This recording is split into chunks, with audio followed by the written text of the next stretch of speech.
Hi friends, welcome to kids with mom. Finally நம்ம லைவில் போட்ட நாட்டுக்கோழி சிக்கன் குழம்பு எப்படி ரெடியாக இருக்குன்னு பார்ப்போமா? வாங்க பார்ப்போம்.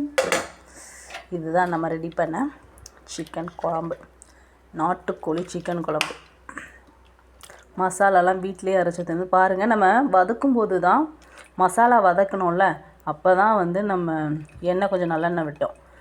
இது அதுவே எவ்வளோ எண்ணெயாக இருக்குதுன்னு பாருங்கள்.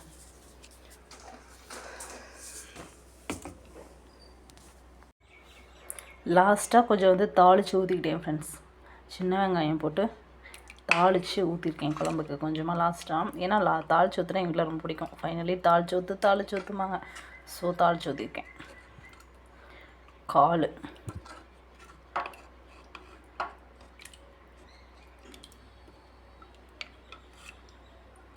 குழம்பு சாறு சாப்பிட்டு பார்த்தேன் ஃப்ரெண்ட்ஸ், ரொம்ப டேஸ்ட்டாக இருக்கும்.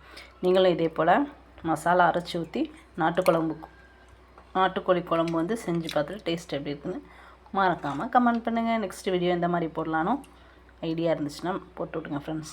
தேங்க்ஸ் ஃபார் வாட்சிங். பாய். வீடியோ பிடிச்சிருந்துச்சுன்னா லைக் பண்ணுங்கள், ஷேர் பண்ணுங்கள், மறக்காமல் சப்ஸ்கிரைபும் பண்ணிடுங்க. பாய்.